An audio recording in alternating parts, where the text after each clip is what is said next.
দেশটাকে এখনো সংস্কার হয়েছে? এই যে মা বোনেরা ঘরে পর্যন্ত রক্ষা পাইতেছে না, কারা করতেছে এই কাজগুলো? বাংলাদেশের নতুন একটি দল হয়েছে, দলটির নাম হচ্ছে বাংলাদেশ জাতীয়তাবাদী সুবিধা বঞ্চিত লীগ।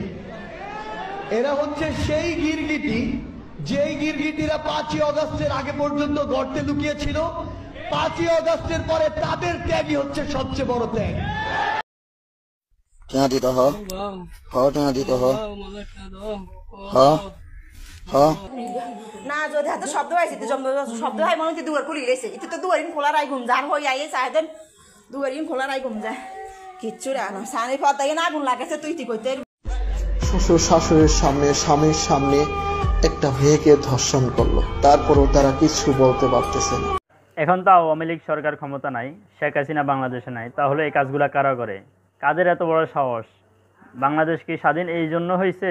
2024 সালে স্বৈরাচার সরকার তাড়ানোর জন্য হাজার হাজার মানুষ জীবন এই জন্য দিয়েছিল?